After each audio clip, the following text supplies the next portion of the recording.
Humanity lives its usual measured life. Major political issues are being resolved at the White House, while beyond its walls, ordinary people make plans for tomorrow, unaware of the changes that await them. But a single morning changes everything. For unknown reasons, all carriers of the Y chromosome in the city suddenly die.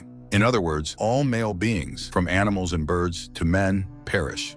Among them is the president of the country. The only surviving males are a young, talentless illusionist named Yorick Brown and his pet capuchin monkey, Ampersand. In the event of an emergency, Regina Oliver was supposed to take over the presidency. However, at the time of the catastrophe, she was abroad, and there has been no word from her since. Naturally, the absence of leadership leads to dire consequences. Riots erupt in the city as women, panicking, begin to destroy everything around them, not knowing how to go on living. Tension rises within the White House as well. The staff realize that within 2 weeks they will be completely trapped. Coal and clean water supplies will run out.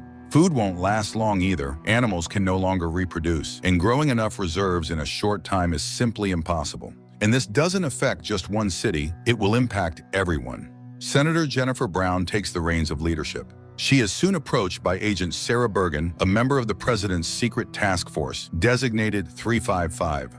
Sarah reports that she was sent here due to some real threat, but didn't have time to receive detailed instructions about her new mission. During all this time, Yorick stays in his apartment to avoid becoming a target for desperate women. However, as supplies start to dwindle, he decides to leave a note for his girlfriend and venture out to scout the situation. At the same time, Senator Brown sends Sarah on a mission to find her daughter, Hero, who has not made contact since the disaster. But Hero isn't rushing to hide in a safe place. Instead, she travels to a refugee center to help those in need, including the wife of her deceased lover. After that, Hero returns to the hideout where her friends are gathered. At first glance, it seems there are still some surviving men in the city, but it quickly becomes clear that these men were born in female bodies and have transitioned through hormone therapy. Therefore, the mysterious plague had no effect on them. In New York City, evacuation begins, and heavy military vehicles patrol the streets. Yorick has to hide to avoid being caught by the military. Still, he manages to sneak into a local bar to leave another message for his girlfriend. Yorick continues to hope that she is alive and that upon seeing his autograph, she might return home. Usually, Yorick manages to stay under the radar, but this time things don't go according to plan. His capuchin escapes, forcing Yorick to chase after him. The restless Ampersand descends into the flooded subway and disappears into the dirty water filled with the corpses of the dead. Fighting his disgust, Yorick decides to follow, unwilling to lose his only friend. At one point, Yorick thinks he sees another living man nearby, but it appears to be just a vision. Shining his flashlight around, he sees nothing but dirty water. After climbing out of the water, Yorick sneaks into a clothing store to change. However, he fails to stay hidden. The shopkeepers spot the naked visitor and freeze in shock. One of the women suggests capturing the guy and handing him over to the authorities for a nice reward, but ultimately, taking pity on him, they let Yorick go, giving him a set of clean clothes. The stress Yorick has endured nearly drives him insane. Looking through the videos on his phone, he recalls the day Ampersand came into his life, and hearing his friend's voice, the little monkey emerges from his hiding spot. The duo returns home, feeling safe there, but when Yorick hears the door opening, he realizes he was wrong. Someone has broken into the apartment and he'll have to defend himself. Arming himself with a guitar, he hides behind the corner, but he doesn't get a chance to strike. Sarah proves faster and stronger. She disarms Yorick and after a few hours delivers him to his mother, Senator Brown. The pilots who brought Yorick to the White House are locked away. Sarah explains that they need to rest after a long flight, but everyone understands the real reason. No one must find out that the new president's son has survived. Otherwise, suspicions of conspiracy could arise and lead to even greater chaos. Yorick himself is not thrilled about the situation either. After getting some rest from everything he has been through, he decides to look around, but his curiosity almost leads to disaster. In an abandoned office, he is discovered by Marla, the widow of the deceased president. Jennifer and Sarah arrive just in time and manage to make it seem like Marla is suffering from a mental breakdown. Meanwhile, Yorick manages to hide, but the threat hanging over the conspirators grows, and Sarah insists that the boy must be taken out of the White House. The late president's daughter tries to find out exactly what her mother saw that night. Jennifer assures the girl that it was nothing but a hallucination, but Kimberly suspects that President Brown is lying to her. Jennifer Brown instructs her aides to find a geneticist who can examine Yorick and figure out what happened on the planet and why he and the capuchin survived. The president plans to bring specialists to the White House, but Sarah remains firm. It's too dangerous, and they must get Yorick out of the city. The agent is ready to take on this risky mission, but it must be done as quickly as possible. Meanwhile, in Israel, a wounded woman regains consciousness. Upon learning that all the men on Earth have died, she declares that she must now claim the presidency of the United States. Nora Brady, a former presidential advisor, is forced to wander with her young daughter, Mackenzie. Having lost her husband and sons and left without any means to survive, Nora struggles to pull herself together, but ultimately decides to fight to save herself and her daughter. News reaches the White House that Regina Oliver, the main candidate for the presidency, is alive. This leads to a split among the staff. One part remains loyal to Jennifer Brown, while the other sides with Regina Oliver and Kimberly, the president's daughter. Given the situation, Jennifer has no choice but to agree with Sarah and allow her son to be moved to a safer location. Sarah enlists the pilots who had previously transported Yorick, motivating them by awarding hero stars and promising eternal glory if they succeed in their mission. The only way to secretly get Yorick out of the building is in a cart with dead bodies. The boy tries to refuse and come up with another plan, but Sarah remains adamant. They cannot afford to take risks, and Yorick will have to endure it. The agent successfully smuggles Yorick out and transfers him to a helicopter. She intends to pilot it herself. A second helicopter, carrying only female pilots, will fly ahead as a diversion. However, as soon as the helicopters reach a certain altitude and disappear from view, the escort helicopter loses control and explodes into a shower of burning debris. The sight horrifies Yorick, but Sarah remains calm, knowing this was the price of the pilot's silence. After several hours of flight, Sarah and Yorick land in a forest to take a short break. The agent, unable to bear the smell, asks the boy to undress. After riding in the cart with the corpses, he smells terrible, and it would be better to wash his clothes before continuing their journey. Meanwhile, Yorick's sister, Hero, sets out to find a safe place, accompanied by her friend, a trans man.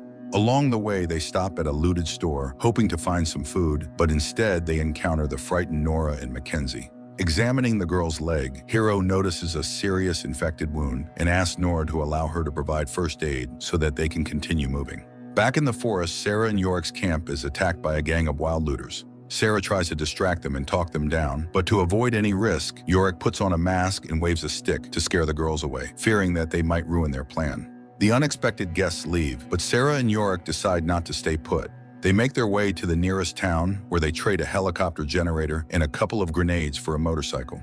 While Sarah inspects and checks the motorcycle, Yorick, forgetting all safety rules, runs off to a deserted spot, convinced that he saw his girlfriend Beth in the crowd. This foolish act lands him in a trap. He is surrounded by female police officers who tear off his mask and discover his secret. Sarah has to intervene to protect her companion. Fighting off the officers, she manages to drag Yorick away, but as soon as they get a free moment, Sarah stops the bike to bring the loser back to his senses and remind him how important the mission is, a mission he had just nearly sabotaged. Meanwhile, Hero, her friend, and their new companions find shelter for the night in an abandoned women's shelter. Hero confides in Nora that her daughter has serious medical problems. She needs antibiotics, but pharmacies have long been looted, along with the empty houses. Stricken by fear and helplessness, Nora steps outside so that her daughter doesn't see her tears. But outside, she faces a new trial. Horsewomen appear in the courtyard, claiming to be the rightful owners of the house, and they don't seem too happy about uninvited guests. The rest of the visitors are quickly discovered by the horsewomen as well. They are herded into the stables to get rid of extra mouths to feed. However, Nora notices something that might save them. One of the horsewomen turns out to be wounded, and Nora asks Hero to examine the girl and provide help. Hero tries her best, but the gunshot wound is too severe, and there's nothing available but duct tape and a couple of rubber gloves. Hours of makeshift surgery don't bring any improvement. The girl's condition worsens, and the leader of the women's gang, Roxanne, decides to end her suffering. To Nora's surprise, Roxanne proves to be kind and understanding. She invites the guests to stay in their house for the night and promises to provide the antibiotics needed for Mackenzie. As the group follows Roxanne, Hero realizes that antibiotics are just a small part of what the gang controls. They own an entire shopping mall stocked with supplies. Meanwhile, Sarah and Yorick continue making their way toward Boston, hoping to find geneticist Allison Mann, but at the city's entrance, they encounter a military checkpoint, heavily guarded and armed with tear gas. Sarah proposes that they split up. She will distract the soldiers while Yorick and Ampersand sneak around the blockade. Meeting Boston's colleagues, Sarah quickly realizes that the absence of men hasn't rid the world of crime. Rebel groups constantly attack Harvard, trying to break in and find answers to their questions. The plan works. While Sarah keeps the soldiers busy, Yorick slips into a headquarters building to hide. However, there he falls into the hands of rebels, risking exposure. Luckily for him, the rebels mistake him for a trans man and let him go. even telling him where he can find his people, get the necessary hormones, and hide. At last, Yorick and Sarah locate Allison Mann's apartment and then her office at Harvard. The geneticist is not very pleased to see strange visitors, but the moment Yorick removes his mask, she immediately understands why they are there. Mann realized she must study the boy in his capuchin, but it's impossible to work at Harvard. There's no equipment or biological samples left. Therefore, she suggests the only possible option, traveling to San Francisco to use the lab there. Sarah agrees to yet another dangerous journey, but secretly sabotages their radio, cutting off their only way of contacting the president. She later uses the radio's malfunction as an excuse to leave, asking Yorick to watch over the geneticist while she finds another way to communicate with the White House. Meanwhile, political infighting over power resumes, but not everyone is focused on that. One of Jennifer Brown's aides, Christine, falls ill and fears she has lost her baby. However, an ultrasound reveals the opposite. The pregnancy is progressing, and it's quite possible the child is a boy. Sarah breaks into a stranger's house, only to find that the homeowner is just as skilled and dangerous as the secret agent herself. A fight breaks out between the two women, but once they allow each other to speak, it turns out that both intruders work for the same organization and came here for the same reason, to find the homeowner and put a bullet in her. After learning about the helicopter crash, Jennifer is beside herself with worry, but Christine tries to calm her down. The search team reported that they found the bodies of only 2 pilots. The relief doesn't last long. The president realizes that Sarah most likely staged the crash to eliminate unnecessary witnesses. A terrible thought strikes her. Yorick is in the company of a dangerous criminal, and there's no telling what Sarah might do to him.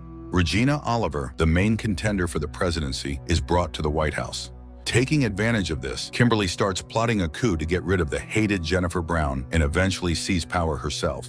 Meanwhile, Allison Mann confesses to Yorick that she isn't confident about the success of her research. She doesn't know if they'll have the resources to find out why the men died or whether it will even be possible to revive the male species.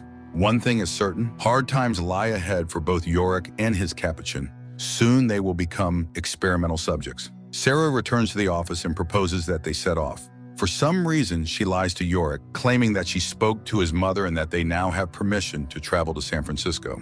The trio sets off on their journey, unaware that a military patrol is already circulating around the city with Sarah's photo. While the women wait for a safe window between the gas deployments, Yorick decides to visit the place the rebels had told him about, a community of transgender people where he can remove his mask and show his real face without fear. Sarah flies into a rage over Yorick's latest stunt, but it soon becomes clear that the real threat isn't him, it's her. The patrol arrives at the community and shows everyone her picture. The trio manages to escape from under the hunters' noses and hides in a church, where Sarah is forced to admit that she has no communication with the White House and has been making all decisions on her own.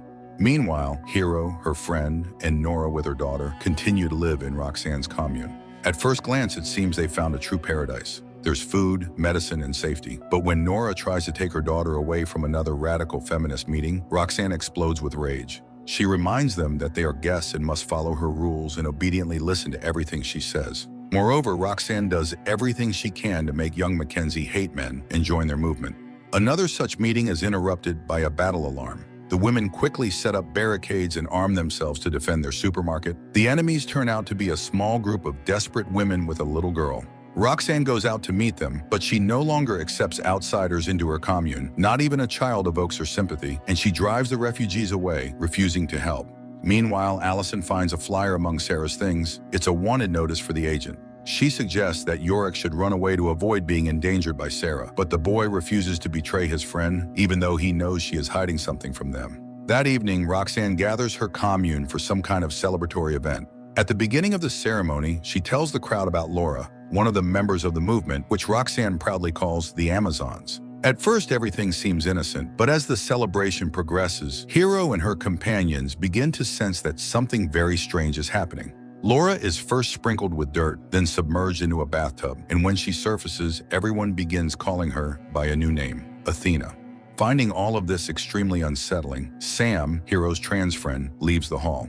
One of the movement members follows him to warn against clashing with Roxanne, but instead, she only gets herself into trouble. She is immediately summoned for a conversation.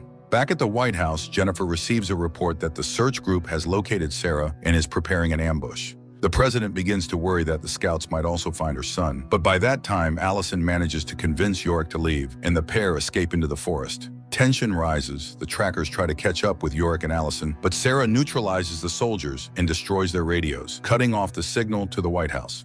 That night, Nora wakes up to the sound of screams. Trying not to make any noise, she peeks out of the room and sees a crowd of Amazons punishing a girl for speaking to Sam. The smiling beauties turn out to be ruthless, but Nora decides not to intervene. She wants her daughter to stay safe, and for that, she is willing to play by their rules. Sarah finds a van, and the group continues their journey to San Francisco, despite Yorick and Allison's attempt to escape. Naturally, this causes even more tension among them. Sarah no longer trusts her companions, which leads to another disaster. She falls asleep at the wheel, and the vehicle crashes off the road. After climbing out of the wreck, Allison tries to find Sarah, but she's no longer in the driver's seat. Instead, a convoy of military vehicles soon appears nearby, and they have nothing to do with the White House. Jennifer is informed about the incident, as well as the fact that among the fugitives was a man.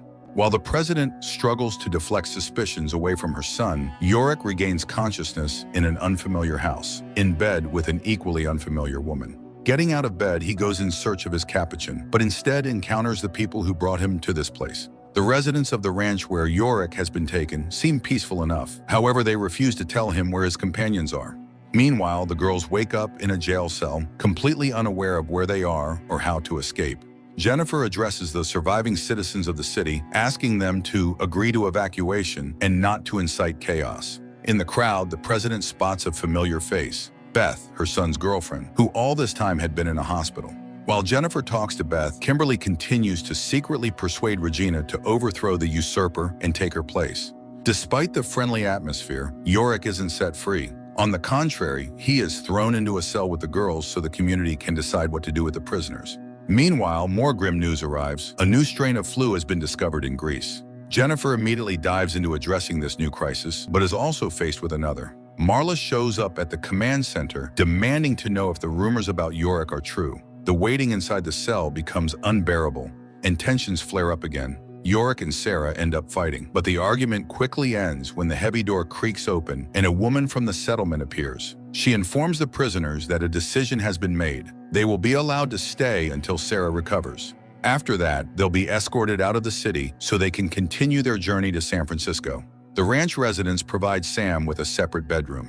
Before she drifts off to sleep, she warns Yorick to stay alert and trust no one. But Yorick is convinced that Sam is exaggerating the danger. The ranch seems lively, and everyone appears peaceful and kind. Moreover, they have plenty of food, electricity, and water, luxuries that are rare in most regions now. Meanwhile, Marla's grief becomes unbearable. She climbs to the roof and takes a step into the void, hoping to reunite with her husband and sons. She leaves a note for her daughter, apologizing and urging her to be strong. At the same time, Beth returns to the city, but instead of going back to her friends, as she had told Jennifer, she heads straight for a rebel truck, joining a group planning an assault on the White House. Back in Roxanne's commune, Kate, one of the Amazons, tries to leave the group, but Roxanne reminds her of the harsh rules, shooting the fleeing girl in the back. However, Roxanne doesn't confess this to the others. She frames the incident as an attack by nomads. To prevent further desertions, Roxanne orders everyone into intensive firearms training. Moreover, Roxanne plans to kick out the guests.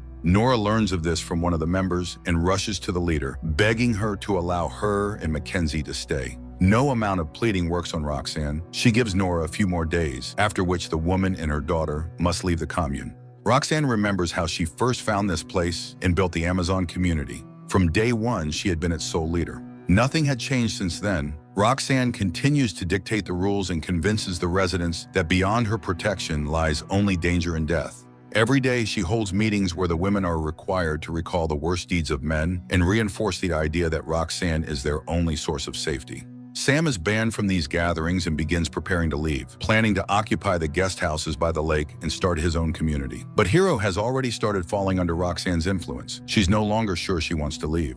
Roxanne witnesses an emotional argument between Hero and Sam. Seizing the opportunity, she manipulates Hero again, convincing her that even a not real man shouldn't speak to her like that. In the end, the friends part ways, and that night Roxanne drives Sam out, allowing him to take a little food with him. The next morning, Roxanne doesn't tell Hero that she was the one who let Sam go. Instead, she does everything to comfort the girl, even organizing a farewell celebration in honor of saying goodbye to all things male. The festival ends with a noisy and cheerful party enjoyed by everyone except Nora. Nora never manages to fit in with the group, and to get her revenge, she sets fire to the shopping mall while everyone sleeps. The Amazons manage to survive, but their supplies are destroyed.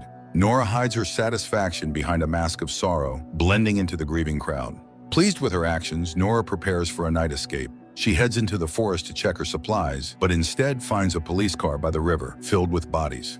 It becomes obvious that Roxanne is not who she claims to be, and Nora decides to use this information to her advantage. Choosing a moment when they are alone, Nora confronts Roxanne about her discovery. She promises to stay silent. In exchange for privileges, she and her daughter must always have access to the best food, protection, and shelter. But Nora offers more than just silence. She promises to help Roxanne retain control over the group even after the loss of their supplies, ensuring that people won't abandon her. Roxanne accepts Nora's terms. She gathers her followers and delivers a loud, fiery speech, promising that they will overcome all hardships and conquer the world. Meanwhile, Sarah slowly recovers and even resumes her training, although she continues to suffer from hallucinations and visions. Despite this, she keeps a close eye on Yorick, who seems to have once again let his guard down and placed too much trust in the villagers. Sarah's suspicions grow when one of the villagers approaches her, asking suspicious questions about a device found in the wrecked vehicle. The girl refuses to reveal what it is, but she clearly doesn't want Yorick to find out about the beacon. On Roxanne's orders, Hero finds another settlement, a group of women who have created a memorial to honor the memory of men. Hiding behind the guise of protecting women's rights, Roxanne organizes a raid to steal food and supplies from the settlement. The Amazons unleash hell on the inhabitants of the memory town, but Nora quickly realizes something is wrong. Instead of simply taking food and water, the savages are destroying everything in a frenzy. Nora doesn't like what she sees and tries to reason with Roxanne, but the deranged leader insists that this is the right path. Fully recovered from her illness, Regina Oliver prepares to overthrow Jennifer Brown. She instructs her allies to be ready for a coup within 30 minutes. Seeking additional support, Regina turns to Kimberly. But after her mother's death, Kimberly has lost her fire and no longer wants to be involved in the rebellion. At the same time, under the government building, Beth's team plants explosives. Jennifer Brown is summoned to the command center, where she is accused of hiding information about Yorick. To protect her pregnant aide, Jennifer is forced to confess, admitting that her son survived. She also reveals that he was sent to a geneticist in the hope of saving humanity, although no one knows if he has reached his destination. Even those who had supported Jennifer the day before now side with Regina. They demand that the liar step down and hand over power to the true president. But the discussion is interrupted. An explosion rocks the building, and it becomes clear that intruders have broken in. The rebels, led by Beth, storm the building. Making their way through the underground tunnels, they clash with the politicians, and the president's security service is forced to lay down their arms and surrender. Jennifer recognizes Beth despite her balaclava, but the girl manages to signal her to stay silent and not expose her. Regina's desire to be president vanishes the moment danger appears. Thus, Jennifer Brown has to take responsibility and negotiate with the rebels, responding to their demands. The rebels move the hostages out of the control center, hoping to leave the building with them without encountering the feral townspeople. At that moment, Regina begins to assert that she is the rightful president and everyone must obey her. In a fit of rage, she accuses everyone of betrayal, attempts to expose her former allies, including Kimberly, and, as the final blow, announces that Jennifer Brown's son is alive. One of the rebels silences the hysterical woman with a bullet to the forehead, but the damage is already done. Her words have been spoken, and most importantly, the rebels' plans are now thrown into chaos. Meanwhile, Yorick's prolonged stay at the settlement leads to trouble. The women, starved for male attention, begin hunting him, hoping to spend time with the last surviving man. Taking advantage of the moment when Yorick is distracted and Allison is socializing with the locals, Sarah sneaks into the forest to destroy the beacon that had been transmitting her location all this time. The rebels fail to evacuate the hostages in time. A second rival faction releases tear gas through the ventilation system. Gunfire erupts in the hallways, people scatter in panic, and those who don't escape in time fall dead to the floor. Beth secretly removes Jennifer's handcuffs and tries to lead her away. The president doesn't have time to save her pregnant aide, but Kristen is not left alone. Kimberly stands up for her. Through the underground parking lot, the girls manage to reach an exit. At the memory town, among personal belongings, Roxanne finds a notebook listing the names of all surviving men. Now the leader has a new goal: to hunt down and destroy them all, to free the planet. The Amazons decide to start with the young man they had already seen once, the one now living in the nearby village. Nora shows Roxanne his portrait. It's none other than Yorick Brown. Beth gives Jennifer her uniform. Before they part ways, Jennifer tells the girl that Regina's words were true. Yorick is alive. Roxanne and Nora set out to find the village where they believe the surviving man is hiding. But sensing danger, Sarah urges her companions to leave quickly. The news of their imminent departure doesn't please Yorick, but he's not ready to argue with the agent. However, it's unlikely they'll disappear in time. Roxanne has already located the estate and is preparing her squad to attack within a few hours. During a meeting, two nomads burst into Roxanne's camp. From them, Hero learns about the president's death. Not knowing that the title of president didn't belong to her mother, Hero assumes it was her who died. In reality, Jennifer is still alive. Having mourned her daughter, she prepares to flee with Beth. The president can no longer stay in the city, where a hunt has already begun for her. That night, Sam sneaks into Jennifer's house. The woman immediately recognizes her daughter's friend, and together they attempt to escape, but the house is surrounded. Kristen and Kimberly find refuge in an abandoned barn. Waking up early in the morning, Kimberly tells her friend that she knows how they can all be saved. They need Yorick to continue the human race, and Yorick, it seems, agrees. That night, he sleeps with one of the village women who had long set her sights on him. Their idyll is shattered when the Amazons, led by the crazed Roxanne, storm the village streets, demanding that the man be handed over. Sarah jolts awake at the sound of gunfire. She orders Yorick's new girlfriend to get him out of the house while she stays behind to repel the attack. Realizing they are heavily outnumbered, Sarah steps outside with her hands raised, pretending to be frightened of the intruders. She brings out the local trans man, passing him off as the real survivor. A serious firefight breaks out on the main street. The sounds of gunfire distract Sarah's convoy, and she uses the moment to disarm her enemies and escape. Even little Mackenzie joins the fight, trying to prove to Roxanne that she deserves her place in the commune. Meanwhile, Hero catches up with the group of escapees. She fires at them until Yorick turns around. Recognizing her brother, Hero freezes, but Yorick's girlfriend, unaware of the family connection, shoots Hero. Wounded, Hero manages to tell her brother about their mother's death and warns him that the Amazons intend to destroy him. She urges Yorick to flee and, to buy him time, eliminates one of her own sisters in arms. The firefight in the city rages on. But unexpectedly, Nora raises her hands and steps into the center, declaring their surrender. This sends Roxanne into a frenzy, but no one cares anymore. Hero tells Nora that Yorick is alive. This gives the women new strength, and upon returning to their camp, Nora decides to depose Roxanne and open the girl's eyes to the truth. But words alone don't work.